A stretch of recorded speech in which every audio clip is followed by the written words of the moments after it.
Criminology is a true crime podcast that may contain discussion about violent or disturbing topics. Listener discretion is advised.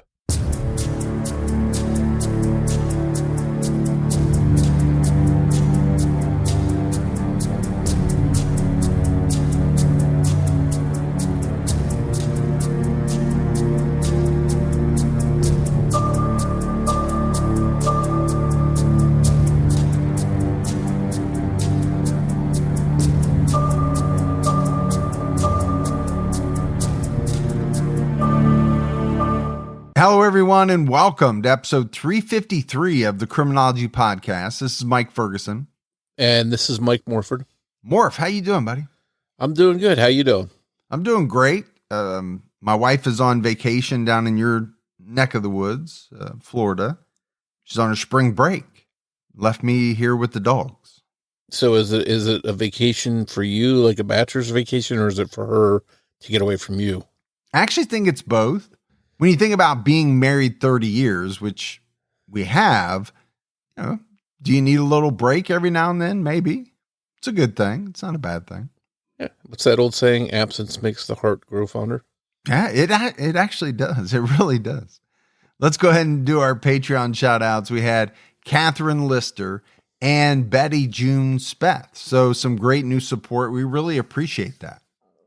Yeah, thank you so much to everybody that takes the time to support the show. For anyone else that would like to, you can do so by going over to patreon.com/criminology to get started. All right, it's time to jump into this week's case. And this time around, we're talking about a woman who vanished almost half a decade ago.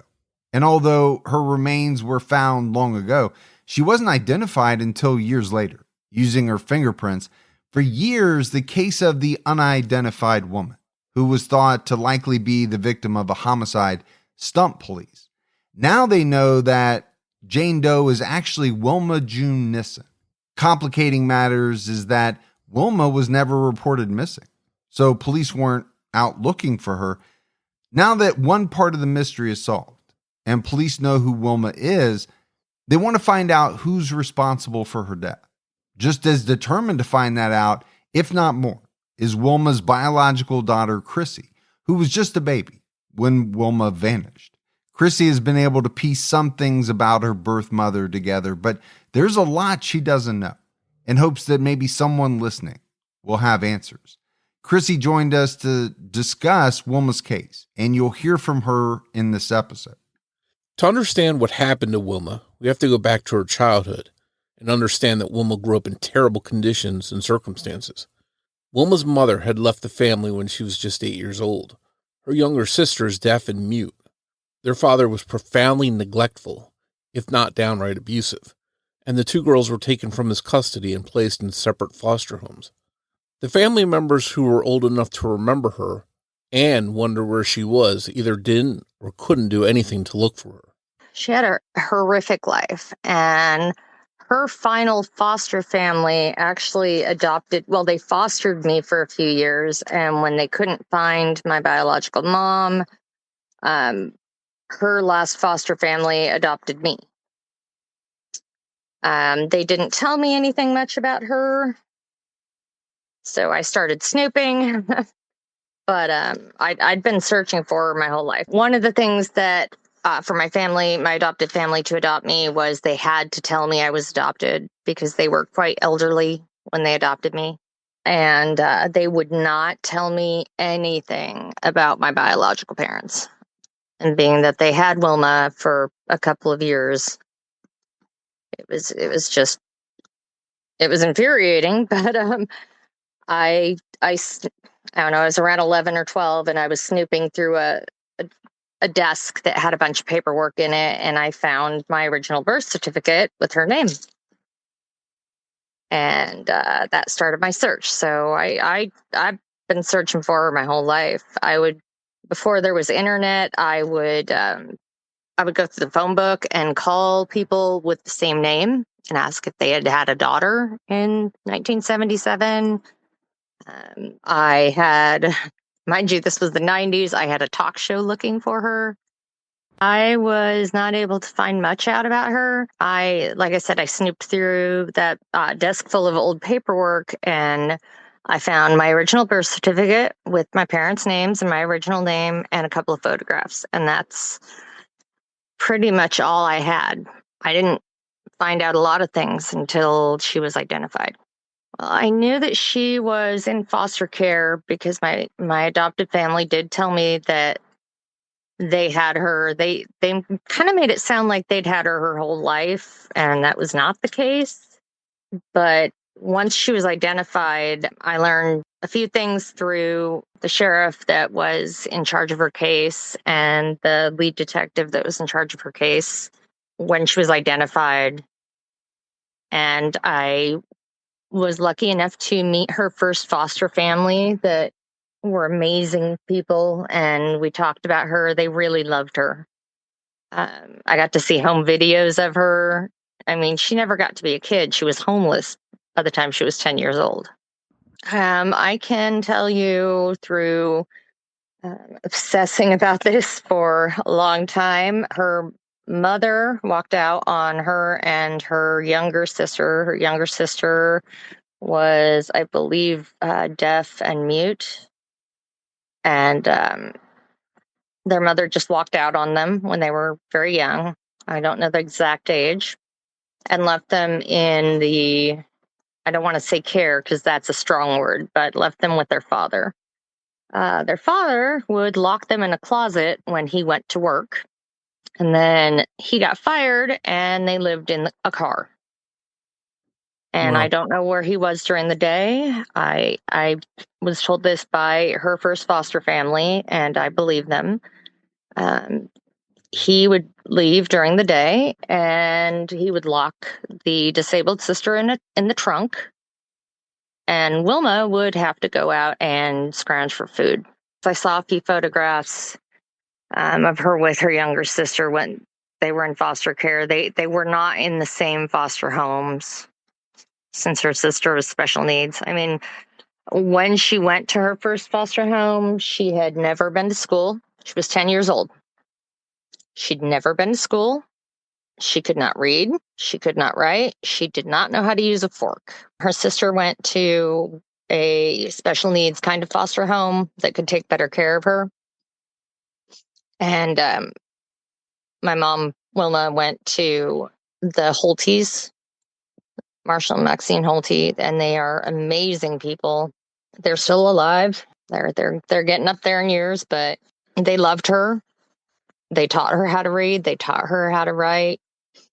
They kept in touch with her until she vanished. And unfortunately, Maxine, the foster mother, developed really bad rheumatoid arthritis, and they had my mom and some twins that they were fostering, and they weren't able to foster them anymore. So that was the first stability and loving family that Wilma ever had, and then she got bumped back into the foster system. After Wilma was an adult and out of foster care, details about Wilma are scarce, although it seems things didn't get easier for her. She went to at least one facility. They called it a school, but I think it was more of like a group home for children in the system. And then she had another foster family for a little while. And then she went to her I don't know if there were any more in between, but then she went to her last foster family, which was my adopted family. She aged out of the foster home. I think she was she'd never had stability. So I think she met someone and married them. I think she just kind of was a free spirit, and since she'd never had stability, she was kind of naive, and if someone showed her love, she would just go for it. I do have two older half brothers on her side that I have not been able to find. I've tried. I've had a search angel helping me, and they can't find a hide nor hair of one brother. And they were both taken into foster care too. They were both taken by CPS as infants. So one was Donald Wellington Jr., and there is not hide nor hair of him to be found. And one was Michael Pizarro Jr., I believe it was Jr., and he might have been found, but he might have passed away a couple of years ago. I know that when she aged out of the foster system, she went and apparently almost immediately married Donald Wellington, and somehow got into the sex work industry. And she was with him. She had a child with someone else, with the Michael Pizarro. So that was her first child. And then she had a second child with the husband, the first husband, and he was, I believe, Donald Wellington Jr.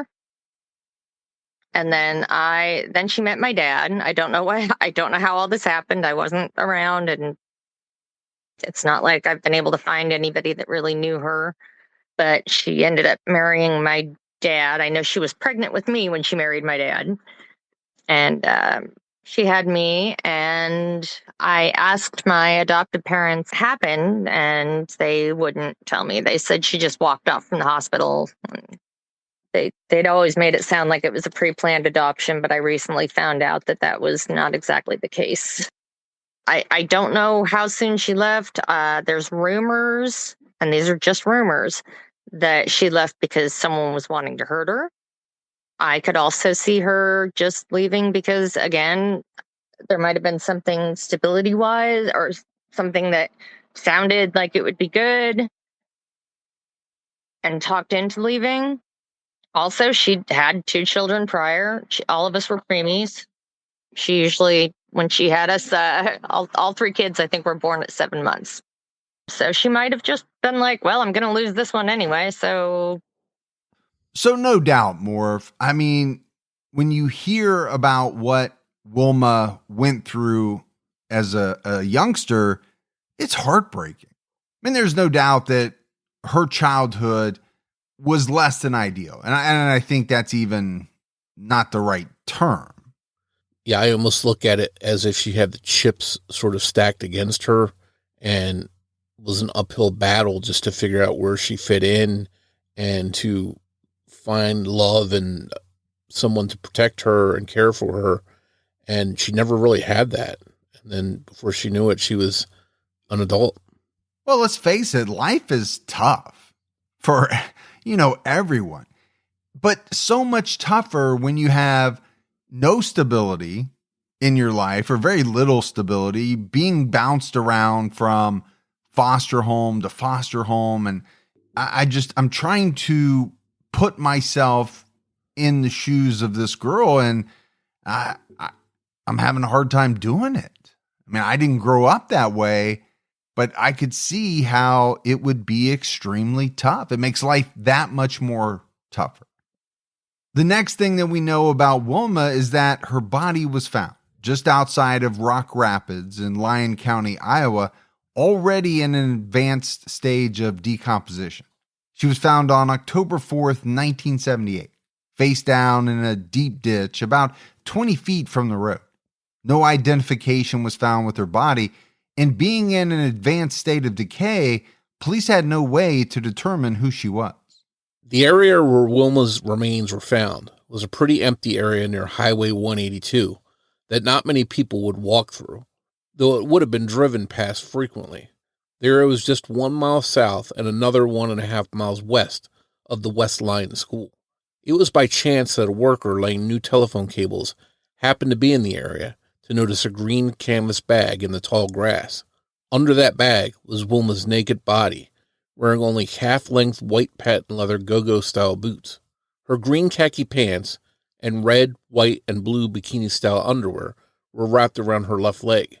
She had shoulder-length dark blonde hair, was about 5 feet 5 inches tall, and weighed around 100 to 120 pounds.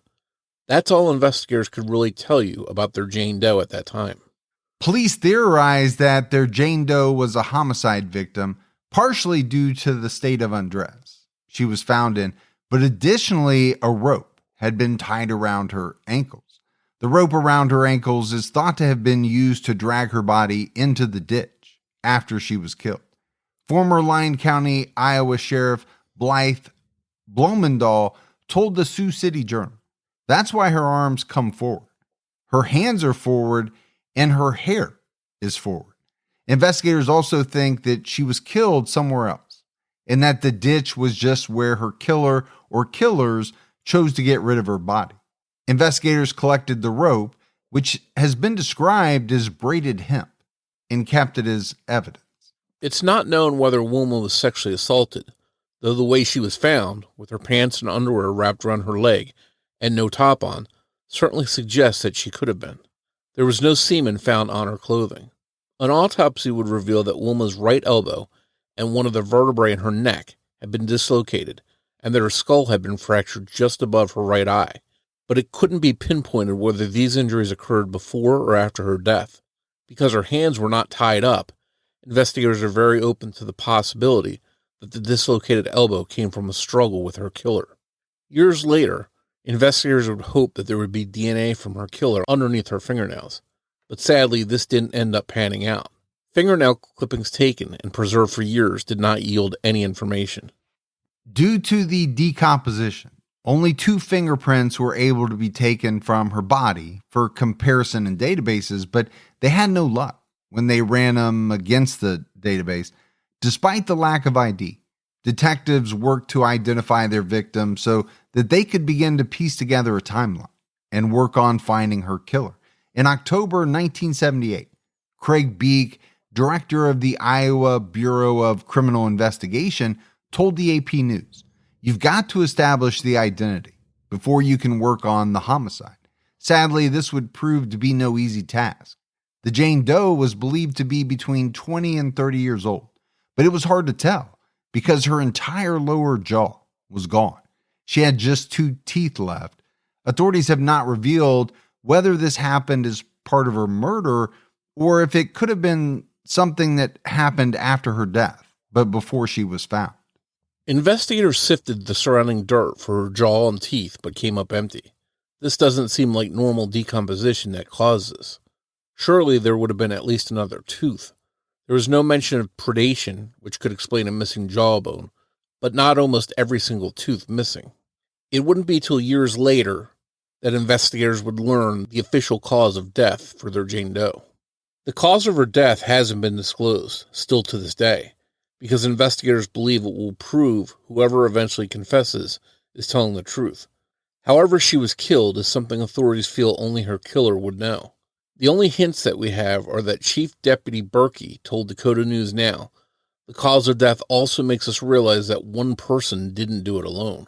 Former Lyon County Sheriff Craig Vincent told the Sioux City Journal, "We tried everything we knew. They wanted to be able to release a photo or a sketch of her face so that someone could tell them her name, and they could try to find someone with a motive to kill her." Vincent explained, "We sent her down to Texas or Oklahoma or somewhere to rebuild the face, but there wasn't enough there for them to work on. It wasn't just the facial reconstruction effort that was running into issues." Gene Meyer, assistant director of the Des Moines branch of the Iowa Division of Criminal Investigation, confirmed that all the forensic methods that were available were utilized. And the one thing that I take from this, Morph, is that they're really trying hard to identify this person. I mean, you have to think this is 1978. Obviously, the technology they had back then pales in comparison to what we have today, but they were going through all the available methods, it seems like, trying to reconstruct, her face so that they could get something out to the public to see if anybody knew who this person was. Because I do think, that is kind of first and foremost one of the most important things in trying to solve a case. If you don't even know who your victim is, where do you start? You can't talk to the friends and family or known associates because you don't know who those people are. And not only did she not have identification, but she also was, her body had been pretty badly decomposed. So that would make her being recognizable to just take a regular photograph probably and make that hard to put out there for the public to see. A witness came forward and helped establish an estimate of the date of Wilma's death by verifying that the green canvas bag had been there since at least August 15th. Working backward from there, investigators believe that she could have been there as early as June. After months of coming up empty, identifying Wilma, she was buried at Riverview Cemetery in Rock Rapids, Iowa, as unidentified female. Investigators working the case would refer to her as our girl. Cemetery caretaker Elmer Van Aken left flowers at her grave on Memorial Day every year so that it wasn't empty among a sea of decorated gravesites. Despite the case not being forgotten by investigators, there was no movement in the case for many years. Former Sheriff Blumendahl decided to request a second round of fingerprint testing in hopes that they had missed something or that over the past 2 decades, something new had been entered into a database. It was a smart move.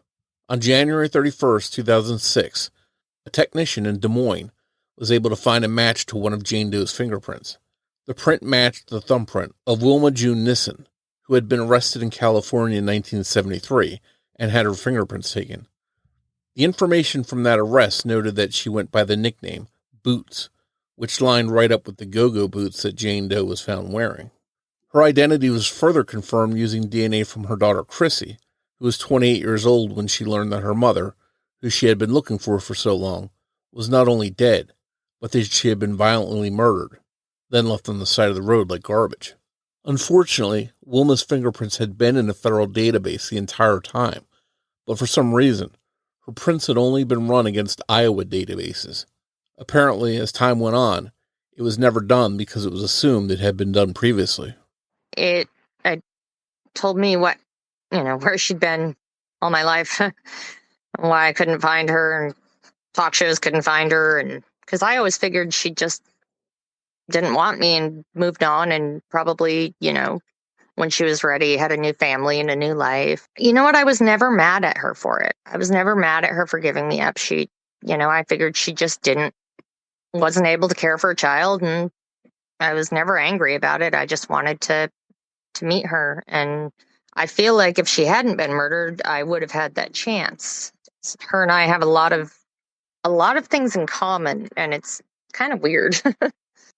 I think we see in a lot of older cases, especially, that things are missed over a period of time when they're cases that are not closed out over decades. Things are not rechecked automatically like you think they might be, or somebody's not communicating. Maybe the old detectives didn't write something down, so the new detectives don't know what was done or what wasn't done. But in this case, it seemed like it was a good move to just take a chance and retest those fingerprints to see if they were in the database. And sure enough, they had missed them the first time around. And that's also a little sad to think that, the information was there. It just wasn't in an Iowa database, and authorities thought that it had been run nationally, and apparently it hadn't been. The news that her mother had been found dead years ago provided some answers to her daughter Krissy, but it also led to even more questions. And it brought up a lot of old feelings and theories that Krissy had. Here's Krissy to talk about that. It told me where she'd been all my life, why I couldn't find her, and talk shows couldn't find her, and because I always figured she just didn't want me and moved on, and probably, when she was ready, had a new family and a new life. You know what? I was never mad at her for it. I was never mad at her for giving me up. I figured she just wasn't able to care for a child, and I was never angry about it. I just wanted to meet her, and I feel like if she hadn't been murdered, I would have had that chance. Her and I have a lot of things in common, and it's kind of weird. On June 3rd, 2006, memorial services for Wilma June Nissen were held at Riverview Cemetery. A new headstone was donated, bearing her full name as well as her affectionate nickname from law enforcement, our girl. It also now had her birth date and the year of her death. Wilma's foster parents, Marshall and Maxine Holte, as well as former Sheriff Craig Vinson, attended the services. After the services were completed, Wilma's family took questions, and one of Marshall Holte's replies was, "For the past 30 years, we have been praying for Wilma and wondering why she didn't contact us." He added that news of her death is not what we would like to hear, but at least we know. That is closure to us. Wilma's sister, Mona Nissen, who was 47 at the time, was told about Wilma's death, but not that she was murdered. Finally, having her name and a few other details, investigators were able to learn more about the life of Wilma June Nissen in order to put a complete timeline together. Some of these details you heard her daughter Krissy mention earlier. Wilma June Nissen was born on October 19, 1954 in San Francisco, California. When she was 8 years old, her mother June left Wilma and her younger sister Mona with their father Charles. Their 2 years with them were not good. He locked them in a closet while he left for work on more than one occasion. Eventually, he lost his job, which led to losing the home, and they had to live in their car. During this time, Mona spent her days in the trunk of the car, while Wilma searched for food in trash cans. CPS came and took the two sisters away, but sadly, they were separated. Just before Christmas in 1964, 10-year-old Wilma ended up with the Holte family in Anaheim, California. And more, if this goes back to our discussion about, how rough her life was. We're getting, some more details here. Obviously, the father was not going to be put up for any Father of the Year awards. It sounds like he was abusive, to say the least, pretty descriptive to think about, being locked in a closet while your dad is at work, spending your days in the trunk of a car, in the case of Mona, while Wilma is out searching for food in trash cans. I mean, that's just horrible at such a young age, at any age really, but such a young age. Two sisters kind of on their own, trying to scrounge for food and live. Yeah, it really paints a picture of just how bad their lives were and everything they had to deal with. The Holtes discovered that Wilma and her sister had never been to school. She couldn't read or write, not even her own name. Even the things that we probably don't even remember learning, like how to use a fork, Wilma had never been taught. Foster care was actually a safe and welcoming place for Wilma. Coming from spending her days locked in a closet and scrounging through trash for anything edible, she appreciated the time Maxine Holte spent with her, teaching her things and bonding with her, and called Marshall Daddy almost immediately. She also loved that they had a dog. It was her first pet. By the summer of 1965, Wilma could read at a first grade level. Maxine told the Sioux City Journal, Wilma was really eager to learn. She was interested in everything. Wilma spent almost 3 years with the Holte family before having to go to another foster family due to Maxine Holte's health issues. After short stays in multiple different homes, Wilma ended up in Seal Beach, California, with the Hawes family. She did attend public school while living with them and completed 10th grade at Mountain View High School. On her 18th birthday, she left the Hawes home on what she said was just a walk and was gone for months. The next time the Holtes heard from Wilma, she was married. This was the start of her long periods of absence, but she always kept in touch with cards or phone calls. Wilma married Don Wellington in August 1973 when she was still 18 years old. At the time, they seemed to be happy to the Holtes on the rare occasions they came by to visit them. Months later in September, Wilma was arrested for sex work-related charges by the LAPD. In October, she was arrested twice, first in Beverly Hills, and then again by the LAPD. In August of the next year, she was arrested twice, again for sex work. First, she was arrested in Long Beach, and then again in Bakersfield. In December, she was arrested in San Diego on similar charges. And one thing that I found very interesting is that, Wilma kept in touch with the Holtes. She obviously had developed a very strong bond with them. And it was only because of Maxine's health issues that they had to be separated. And that must have been really tough on her. Yeah, she gets that first good bond with a family that she's close to, but due to, Maxine having those health issues, that wound up being a separation for her. So it's almost like she couldn't get a break anywhere along the way. But she obviously cared for them deeply because, she kept in touch with them over the years. Former Lyon County Sheriff Blythe Blomendahl, who took over Wilma's case in 2001, believed that Wilma may have run away from Don Wellington. She ended up with a man named Michael Pizarro at some point. It was actually rumored that they were trying to walk from California to Florida together. And in May of 1974, they had a son, Michael Pizarro Jr. It's also rumored that this baby was taken by authorities long before they made it to Florida, but no one seems very sure of what happened to him. Former Sheriff Blomendahl doesn't even sound sure that the baby was Pizarro's and not Wellington's, or possibly even a John's. Michael Pizarro, like Wilma, grew up in foster care. He was born Michael Walker, but took the last name of one of his foster families. He died the same year that Wilma did, though his death was an accident after he fell off his bike. Some reports state he died in 1989, though former Sheriff Blomendahl is quoted as saying it was in 1978 specifically. Either way, he didn't appear to be a suspect in Wilma's case, and obviously can't be questioned for help with filling in any blanks. It seems that Wilma must have gone back to Wellington briefly, because in December 1974, she gave birth to Donald Wellington Jr. He was born premature, but she still had to get pregnant very soon after giving birth to Michael. Investigators believe Wilma lived in the Hollywood, California area with Wellington until October 1975.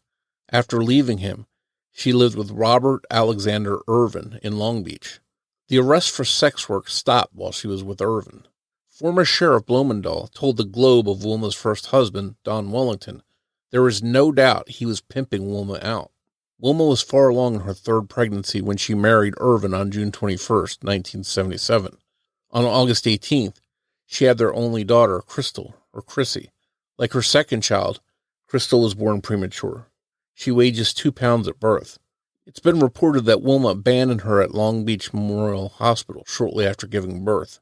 Wilma's foster parents, the Hawes family, adopted and raised Crystal as their own, despite being 65 and 70 years old when she was born. And more, if I want to talk about, Wilma's adult life, I think it seems as though it was pretty chaotic. It seemed like she kind of bounced around in her life. And I just wonder how much of that had to do with her childhood, how bad it was, how unstable it was.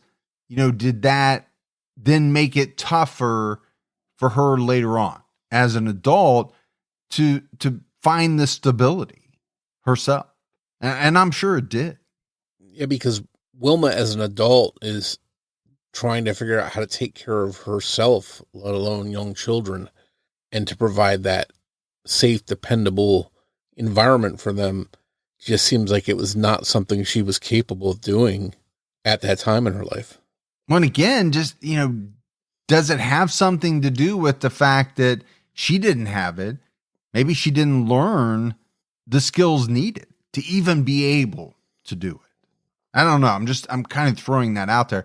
I am going back to her childhood as being pretty terrible and obviously not setting her up for success or not setting her up to thrive as an adult. In February of 1978, Wilma moved from San Diego, where she had been living in a camper, to Atlanta, Georgia, to live with Charles Inman Belt, who was 54 at the time. Records from the time show that she was trying to change her last name to Belt, or at least started using the last name, Belt. But she apparently only lived with him at his mother's apartment for about 2 weeks before leaving for Sioux Falls, South Dakota. This is where the timeline for Wilma ends, and much of her time in Sioux Falls is not accounted for. 8 months later, in October 1978, Wilma's body was found in the ditch. She was just weeks shy of turning 24, despite not knowing her movements for 8 months. While she was in South Dakota, investigators felt closer than ever to solving the case. Sheriff Blumendahl, when being interviewed by the Globe, challenged Wilma's killer, saying, "If I were you, I'd call me before I call you. We're still coming, and if we find you, good luck." While investigators had put a lot of the puzzle pieces together in Wilma's case, it was far from being complete. People who might have some answers, or may be able to point police to Wilma's killer, were hard to find. Robert Irvin had already passed away. Don Wellington was living somewhere in the Palmdale, California area, where he had an arrest record. His most recent arrest had been for bicycle theft in the winter of 2005, though the charge was later dropped. Despite the police record, authorities had trouble tracking him down. Sheriff Blumendahl told the Sioux City Journal, "This guy moves around like you or I change socks." Don Wellington was apparently not a suspect in the case, but police felt that maybe he could still help fill in some of the blanks. Wilma's daughter, Krissy, was able to meet her biological father, Robert Irvin, before he passed away. In 2007, they met at a Denny's in Bellflower, California. Sadly, he was not living the best life. At that time, he was living inside of a mini-mart, sleeping behind the counter. By that year, investigators had narrowed down their list of suspects to just 8 people. Investigators also tracked down Charles Inman Belt, who was living in Tijuana, Mexico. He told police that a sex worker asked him to drive Wilma from California to Atlanta because there was someone in California who wanted to hurt her. It's unclear if this is related to her death just months later. He also claimed that when she left, he thought she moved back to San Diego or had met up with whoever was the reason she wanted to go to Atlanta. After she left, he never saw her again. In September 2007, authorities exhumed Wilma's body, hoping to gather new evidence using modern technology. They thought that perhaps using advanced tools, they may be able to find traces of her killer on her, or perhaps be able to find a firm cause of death. Unfortunately, Wilma's coffin was completely waterlogged. Sheriff Blumendahl told the Globe there was about 50 gallons of water inside the body bag. He also told the Sioux City Journal that he was so disheartened that it was like getting punched in the gut by a professional fighter. This is something you definitely don't want to happen when you've been hoping that evidence has been preserved, though Blumendahl admitted that it was a long shot to begin with. Investigators actually strained the water out of the coffin in a desperate attempt to collect any piece of usable evidence. What's interesting is that despite the water that had collected, Wilma's body had remained in pretty good shape, and there was some hope amongst investigators. Sheriff Blumendahl told the Sioux City Journal, "I was in shock as to the state of the body. It's almost identical to the crime scene photos, and the flesh is still intact." They knew there wouldn't be much, but they did think they would be able to figure out the cause of death, which was previously unknown. The good news is that police do know her cause of death, but refuse to release it publicly to help verify any future statements from suspects. There was sudden movement in Wilma's case in August of 2009 when 82-year-old John Van Gameren was arrested and charged with 6 counts of perjury related to the investigation surrounding Wilma Nissen's murder. Authorities believe that Van Gameren lied about how many times he had dancers at his home, lied about never having sex workers at his home, and about whether or not he had transported a sex worker from Sioux Falls to his home, only miles from the spot where Wilma's body was dumped into the ditch. He also told authorities that his wallet was stolen or he had lost it at the airport in Las Vegas, but a witness disputed this, saying it was stolen by a sex worker. He claimed to have no knowledge of who arranged to have sex workers visit his home for a bachelor party, despite him being the one who actually planned the party. Van Gameren also lied under oath, saying he did not know a sex worker named Annette Nettie Jacobson. It has never been revealed exactly how Jacobson may or may not be related to Wilma's death. In early 2010, the charges were dropped after investigators learned what they called substantial new information. What this information is has never been disclosed to the public. It seems that Van Gameren may still be alive today, though if he is, he would be nearing 100 years old. The most recent update in this case came in May 2016, when authorities announced a person of interest in Wilma's case. Chief Deputy Jerry Berkey told NorthwestIowa.com, "We've been at a stalemate for a couple of years," explaining the decision to release the information to the public, adding, "We've exhausted all our leads." The person of interest was a woman identified to the public only as Sugar, which was an alias used for escorting and sex work.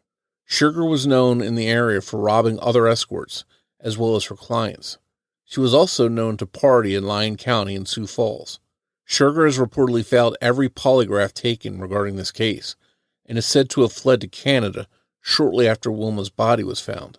In Canada, she apparently ended up stabbing someone and went on the run for that crime, fleeing back to the United States. Investigators were also interested in speaking with a potential accomplice or associate of Sugar who went by the name Peaches. Unlike with Sugar, authorities are not holding back her identity because they don't know who she really is. Peaches is described as being a light-skinned black woman from the Thunder Bay area of Ontario, Canada. She had ties to Sioux Falls and Yankton, South Dakota in the 70s and 80s. It's believed that Peaches worked at the same escort agency in Sioux Falls that Wilma did, called Playmates or Playgirls. Reportedly, it was well known that Peaches and Sugar worked together to rob clients and fellow escorts. The leading theory in law enforcement is that Wilma was killed by Sugar and or Peaches at one of the parties they all worked at. Likely after they stole the money they knew that Wilma would have. They later moved her body into the ditch and needed the ropes to be able to get her that far off the road. Without elaborating, Chief Deputy Berkey told KiloLand.com, "I know there are several people who know who killed Wilma, or that were there and saw Wilma get killed. Authorities have had no luck asking locals about the parties that Sugar, Peaches, and Wilma would have been to in 1978. Chief Deputy Berkey told NorthwestIowa.com, "The people in the western half of our county got very defensive when we first approached them about these parties. Investigators want to point out that being at any of those parties wouldn't make someone a suspect in Wilma's murder. They are only interested in hearing from potential witnesses. They hope that people will be willing to talk now that so much time has passed." But Morf, I can see why, investigating this type of crime would be very tough. When you're trying to get people to come forward who have hired escorts, sex workers, who were with these women, how many people are voluntarily going to want to come forward? Whether it's because they believe they'll be at risk of being charged, or, even more likely, because so much time has passed, they just don't want the information out there. Maybe they are married, they had a significant other at the time. I think in a lot of instances, there are so many negatives to coming forward for some of these individuals that they just don't want to take that leap. But that makes it very tough on the investigator. And that makes perfect sense. But you would hope that if the people do have some information, maybe they could come forward anonymously and insist that their names not get released just to share that information. But the other problem is, so much time has passed. Maybe people don't even remember those individuals or what their names were, even if they were there. So much time has passed. Yeah, even if you're of a certain age, are you going to remember what you did back in 1978? That is a very long time. You and I were just little tykes. The strongest evidence that police have in Wilma's case is DNA evidence. Authorities do have touch DNA from the rope and Wilma's clothing, but it is amplified DNA and can't be compared to samples in CODIS at this time. A DNA sample recovered from the rope did not match law enforcement's main suspect, Sugar, but because investigators believe that it took more than one person to kill Wilma, No one has been eliminated despite not matching the DNA from the rope. The DNA could belong to an accomplice. Police have not said whether the DNA belongs to a man or a woman, but it's possible that if Peaches is ever found, it could be compared to her. And if it matches, may give authorities the definitive evidence they need to make an arrest. Chief Deputy Berkey told Dakota News Now, "There's a very high probability that there's a Lyon County resident that knows what happened or saw what happened, even though they didn't have any involvement in it. And he urges anyone with information to come forward.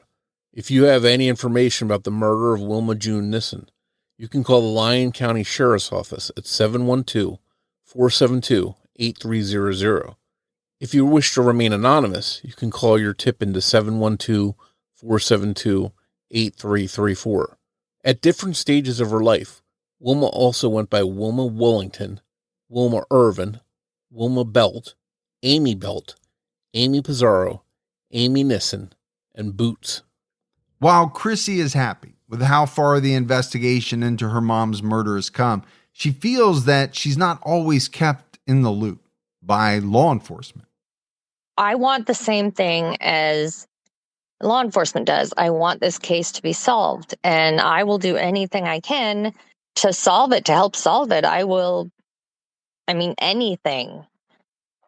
But they won't contact me. I asked if I could get some photographs I'd loaned to them years ago when I first found out about the case. I think that was in the end of 2006, maybe the beginning of 2007. I had very few photographs of Wilma, like very, very few.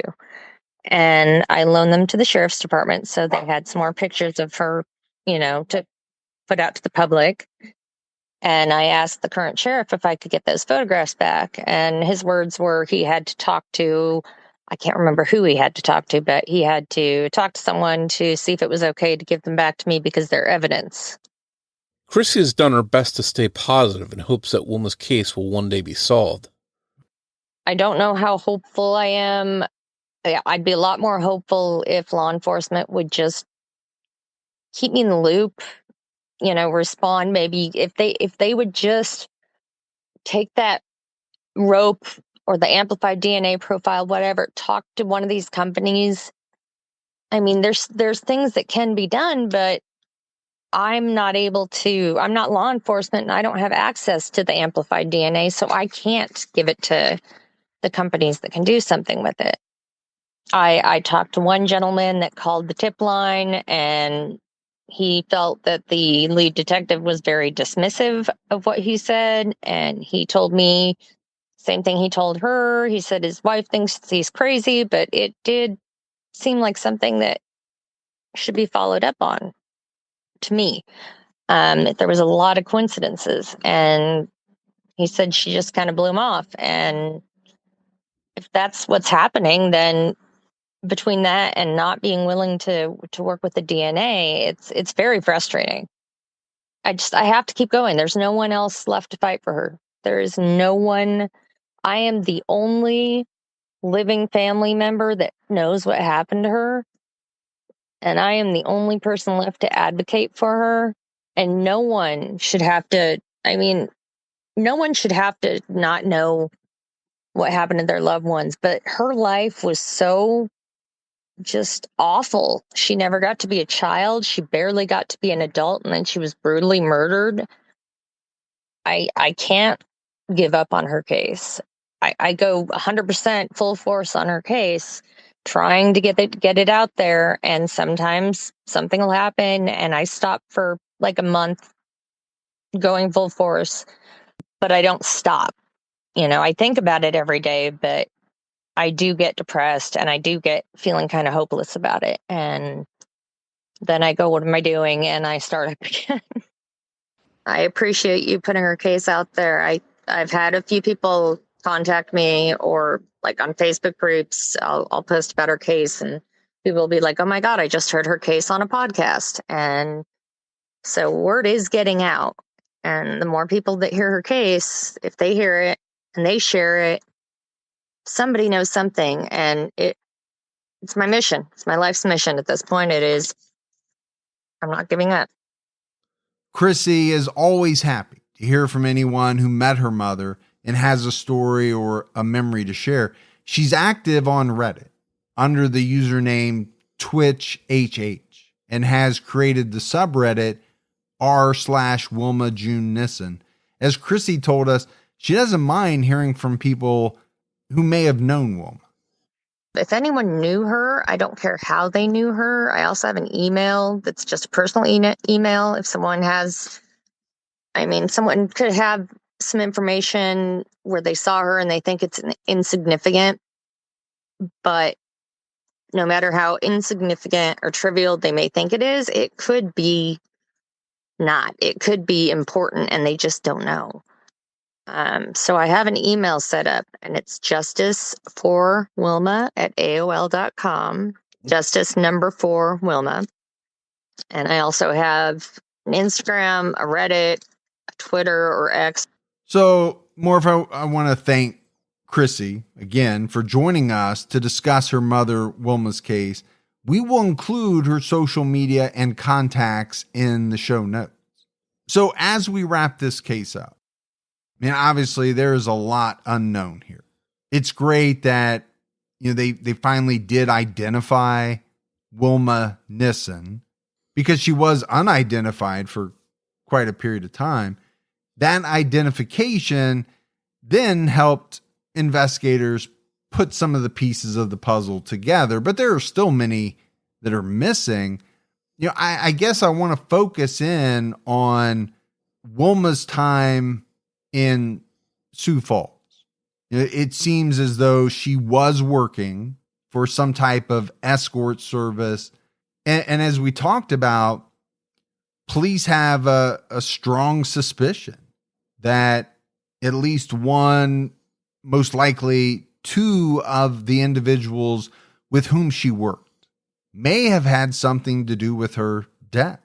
These are individuals who were known to rob not only their clients, but fellow sex workers. So I think you can kind of put together a scenario where Wilma's killers were known to her. And this was a murder most likely over money, to get money. And for me, it kind of goes back to the description of how Wilma's body was found and the ropes specifically. I think it's pretty easy to envision a scenario where two women would need to fashion a system to drag another woman's body into the ditch.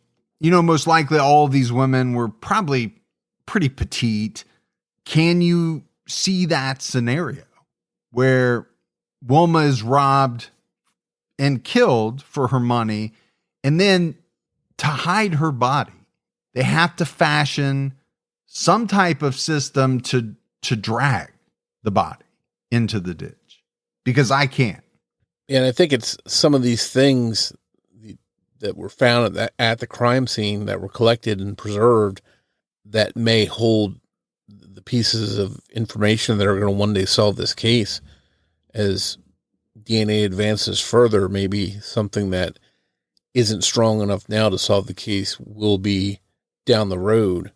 But what we can't count on is as people get older, their memories fade, people die off, people that might have information might be able to fill in more blanks.